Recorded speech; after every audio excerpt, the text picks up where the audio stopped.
여러분들, 증권사가 단 2분 만에 파산했다는 게 말이나 되는 얘기일까요? 리얼로다가 거래 주문 실수 한번 잘못 넣어가지고요 2분 만에 무려 460억 원을 날려버리고 파산해버린 증권사가 있습니다. 그것도 외국에서 그런 것도 아니고 우리 대한민국에서요. 그래서 오늘 영상은 말 그대로 한순간에 파산 태클을 타버린 증권사 한맥투자증권에 대해서 아주 쉽고 재밌게 알아보도록 할게요.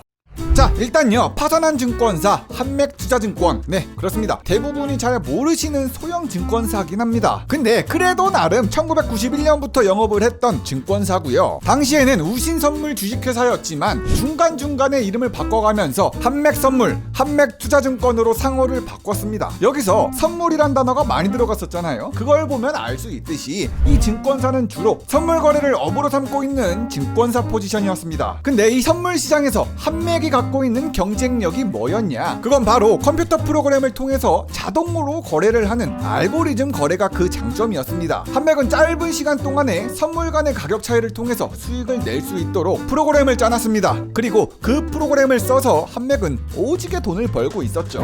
우리는 선물 거래를 할 때 컴퓨터 프로그램을 통해서 거래를 합니다. 이를 통해서 0.1초의 차이도 거래가 밀리는 걸 방지할 수가 있지요.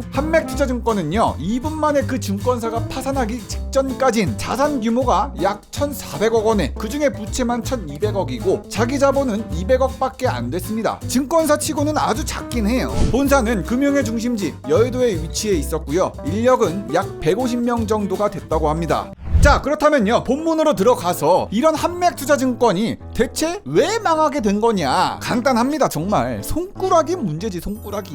여러분들, 팻핑거라는 우스갯소리가 있거든요. 팻핑거, 한글로 직역을 해보자면 뚱뚱한 손가락인데, 손으로 하는 일을 할 때 손가락이 뚱뚱하면 그만큼 실수가 일어날 가능성이 높습니다. 그러면 증권사에서 손가락을 쓸 일이 어디에 있겠습니까? 키보드를 입력하는데 손가락이 두꺼워서 오타가 심하게 난다는 거죠. 이게 짜잘짜잘한 실수면 그냥 웃고 넘길 수도 있겠지만요, 이게 참 안타깝게도 이 팻핑거 때문에 한 증권사가 파산을 해버렸다 아니겠습니까? 이제는 슬슬 자세히 알아보자고요. 때는 2013년 12월 12일 한맥투자증권에 팻핑거가 있었습니다. 그리고 그 직원은요 알고리즘 기반의 파생상품 자동거래 프로그램을 이용 중이었습니다. 이자율 입력하고 매수가격, 매도가격 입력하고 이런 식으로요 몇 가지 변수로 설정값을 입력하고 나면요 이 자동거래 프로그램이 저절로 호가를 생성해서 자동으로 거래해주는 방식의 프로그램입니다. 그런데 여기서 문제는 파생상품 시장이 열리기 전에 이 자동거래 프로그램을 만지던 이 팻핑거가 이자율을 계산해보다가 설정값을 잘못 입력해버린 거였습니다. 이 입력 실수로 인해서요 잘못된 주문이 진짜 오지게 들어갔거든요. 결국 설정값 미스로 주문이 잘못 들어가기 시작합니다. 시장 가격보다 한참 낮은 가격으로 매물들을 쏟아내버린 거예요. 한맥이 가지고 있었던 선물들을 그냥 공짜로 떨이에 매도해버린 거죠. 해당 직원은요 다행히게도 약 2분 만에 이 실수를 금방 알아차리긴 했습니다. 거래시장 누르자마자 뭔가 막 빠르게 거래가 계속 체결되니까 놀랬겠죠. 솔직히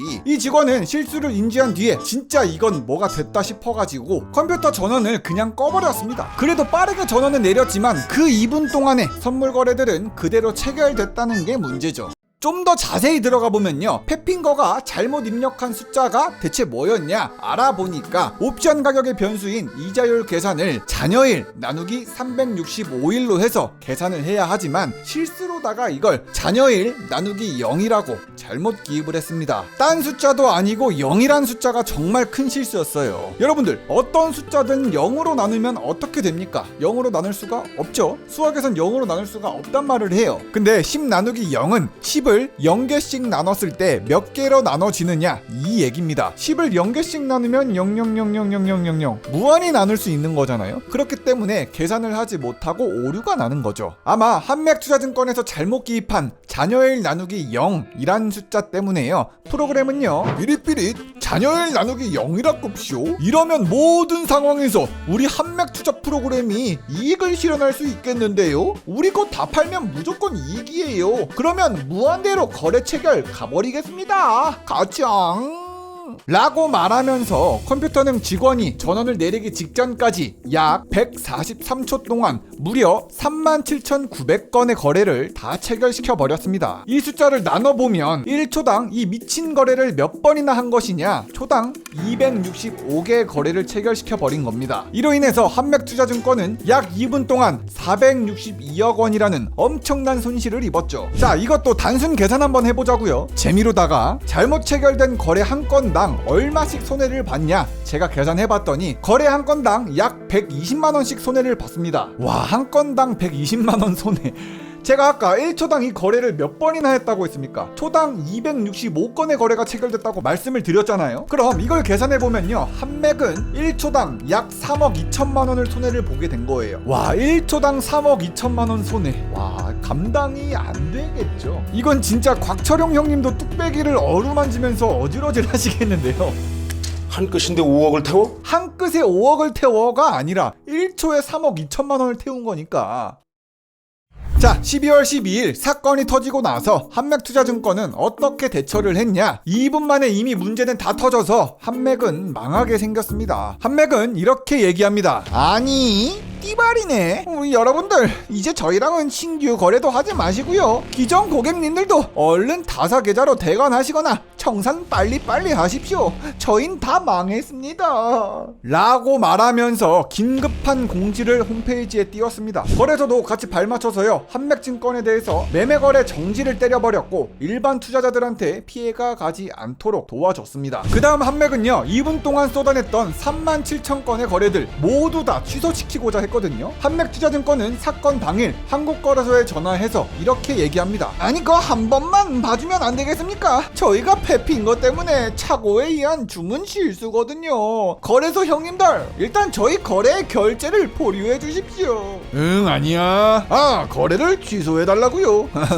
취소는 안되고 구제 신청을 하십시오. 구제 신청. 참고로 구제 신청은 거래 당일 이내로 하셔야 하니까 오늘 내로 끝내주셔야 합니다. 오늘 내로요 라고 해서 한맥투자증권은 취소 말고 구제 신청을 하게 되는데, 해치웠나? 어림도 없죠. 문제가 또 발생합니다. 거래 구제 신청은요, 거래마다 구제 신청을 각각 따로 해줘야 됐다는 거예요. 근데 구제 신청은 거래 당일날 해야 하니까 이거 다 할 수 있겠습니까? 거래가 아까 몇 건이라 그랬어요? 37,900건 정도 됩니다. 구제 신청 절차도 까다로운 데다가 이 잘못 거래된 거래의 수가 너무 많아요. 이걸 다 언제 신청합니까? 그래, 지푸라기라도 잡아야지. 한맥은요, 구제 신청을 한 땀 한 땀 하기로 결정해서요, 수십 명의 직원들이 일일이 거래 하나하나 구제 신청을 합니다. 그래서 이렇게 끝이 나면 좋겠지만 한맥투자증권의 직원들, 아까 제가 150명 정도 된다고 했었죠. 37,000건? 어림도 없습니다. 당연히 불가능했어요. 구제 신청 마감 시한인 오후 3시 반까지 대부분의 거래들은 구제 신청도 못 해보고 시간이 흘렀습니다. 그리고 구제 신청한 것 중에서도 거래 상대방과 합의를 이루지 못해서 구제 요건에 미달해 신청이 반려된 것도 많았죠. 이때 이미 구제 신청을 다 하지 못했기 때문에 그 다음날 12월 13일 거래 결제 대금을 납입해야 하고, 이것마저 납입하지 못하면 사실상 한맥은 파산하는 거였습니다. 한맥 측은요, 거래 상대를 일일이 찾아다니면서 애원을 했습니다. 나 같아도 무릎 꿇고 그냥 빌겠어. 같은 증권계에서는요, 이익금을 일부 반환해 주면서 20억 원을 돌려받았습니다. 여기서 한국거래소가 좀 힘을 써준 게, 한국거래소가 이 사단에 중재를 서서요, 한맥투자증권은 국내 증권사들과의 거래 대부분을 무효화하는 데 성공은 했습니다. 이렇게 마무리가 되면 더 좋겠지. 하지만 진짜 문제는 해외 증권사였습니다. 국내 증권사가 많이 돌려주긴 했지만 한맥투자증권과의 거래로 이득 본 금액이 아주 적었거든요. 한맥이 입은 피해 중에서 약 400억 가량은 해외 증권사에 많이 집중이 되어 있었습니다. 이들은 한맥투자증권이 손실을 본 만큼 그만큼 그대로 이득을 봤죠. 한맥의 실수로 돈을 벌었던 헤지펀드사 싱가포르의 캐시아 펀드사는요, 무려 360억을 이득을 봤습니다. 한맥 입장에서야 캐시아 펀드가 어떻게 해주냐에 따라 자신들이 파산하냐 마냐가 결정이 났을 겁니다. 그리하여 한맥투자증권 측은 바로 캐시아 펀드에 가서 이익금 제발 좀 반환해 달라고, 무릎 꿇고 그냥 살려달라고 말을 했겠죠. 이때 캐시아 펀드가 뭐라고 말을 하냐, 아니 이익금을 돌려달라고요? 너네 실수가 내 알바임? 그렇습니다. 안타깝습니다. 캐시아 펀드는요, 무시해버리기 스킬 시전에 버리시고 약 360억 원의 돈을 진짜 혼자서 꿀꺽 홀라당 해드셨습니다. 한맥 입장에서는 진짜 아찔했을 거예요. 아찔해. 캐시아 펀드 말고도 많은 해외 펀드사들이 이익금을 돌려주지 않았습니다. 의무는 아니니까요. 결국 한맥투자증권은 사건 다음날까지 옵션 결제 대금에 납부를 해야 했지만 돈이 없죠. 자본금이 200억밖에 안 되는데 그냥 무조건 파산이었습니다. 단 2분 만에 선물 거래들은 총 46개 기관과 했고요. 결제 확정 금액은 증권 시장에만 총 63억 원, 파생 상품 시장엔 584억 원이면서 총 손해 금액은 462억 원. 진짜 처리하기는 빡셌을 겁니다. 이를 지켜봤던 한국거래소는 이렇게 얘기합니다. 아니, 한맥 니네들 사정도 알기는 한데 그 거래 당사자가 외국인 위탁 거래라 이걸 내가 막을 도리가 없습니다. 한국거래소는 거래가 일단 체결은 됐으니까 돈은 지급해야 했습니다. 몰랑 시전해버리고 결제 자체를 안 해주면 이건 국가기관의 신뢰가 달린 문제기도 했거든요. 신용등급이 강등될 순 없잖아. 결국 거래소는 차고 거래로 인한 대금 570억 원을 대납했습니다. 이렇게 사건 다음날 결제 대금 처리는 이제 끝이 났고 한맥투자증권은 안타깝게도 갚을 돈이 없죠. 거래소한테 줄 수 있는 돈이 없었습니다. 한맥투자증권은 정규직 45명, 계약직원 100명 등등등 임직원 총 157명 중 120명을 그날 바로 권고사직시켜버립니다. 주문실수 하루 만에 대규모 권고사직 폭탄 나왔고요. 직원들은 진짜 말 그대로 하루아침에 길거리에 나앉게 됐습니다. 우리나라에서 처음으로 주문실수로 파산하는 증권사가 이 한맥투자증권인데요. 주문실수로 파산한 사례는 역사상 우리 대한민국에선 없었고 이 사건 이후에도 당연히 없었습니다. 정말 다행인 거는 이번 사고가 난 거래는 한맥투자증권 자기거래 계좌에서 발생한 것으로 개인 투자자들한테는 직접적인 피해가 없었다는 겁니다. 진짜 죄다 한맥만 손해본 거예요.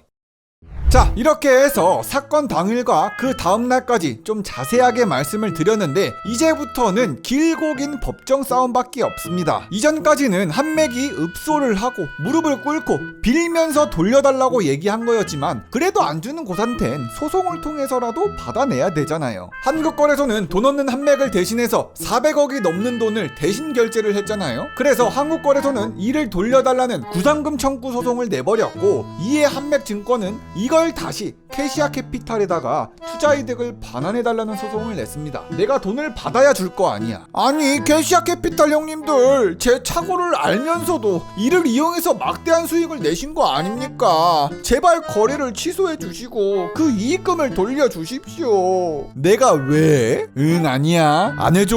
돌아가. 캐시아 캐피탈은요, 이득이 360억 원에 달하는 피해금 반환 요청 이 악물고 거절했습니다. 이에 한맥 측은요, 그래, 내가 실수하고 다 잘못한 것도 있으니까 다 돌려달라고는 양심상 못하겠다. 360억 이득 중에 그 중에 딱 100억만 돌려달라.